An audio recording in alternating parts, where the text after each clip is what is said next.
আমরা যারা বাংলাদেশি জাতীয়তাবাদী আদর্শে বলিয়ান হয়ে ছাত্র রাজনীতি করি, আমরা তো শিক্ষার্থীদের কল্যাণে নিজেদেরকে উৎসর্গ করার জন্য এই রাজনীতিকে বেছে নিয়েছি।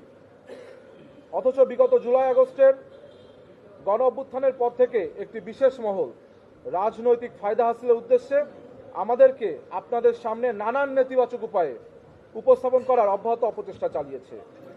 আমাদের স্বাভাবিক রাজনৈতিক প্রক্রিয়াতে এরকম নানান প্রতিবন্ধকতা তৈরি করে নির্বাচনী রাজনীতির মাঠকে অসম করে রাখা হলেও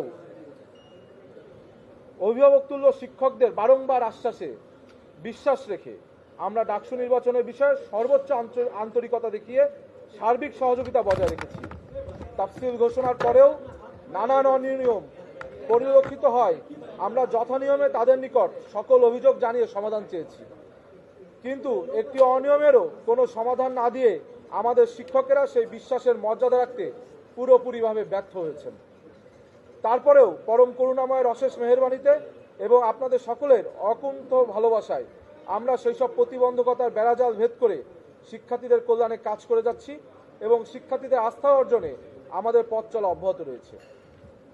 তাই প্রচারণা চলাকালেই আমরা শিক্ষার্থীদের কাছে প্রতিজ্ঞা করেছিলাম, জয় পরাজয় যাই হোক না কেন আমরা তাদেরকে ছেড়ে যাব না।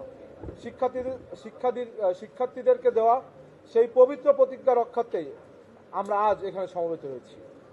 সদ্য অনুষ্ঠিত ডাকসু ও হল সংসদ নির্বাচনে সংঘটিত নানান অনিয়ম ও অসঙ্গতি অত্যন্ত দৃষ্টিকটুভাবে আমাদের সকলের চোখে ধরা পড়েছে, যার ফলে শিক্ষার্থীদের পবিত্র ভোটাধিকার প্রয়োগের উৎসবটি হয়েছে নেতিবাচকভাবে প্রশ্নবিদ্ধ।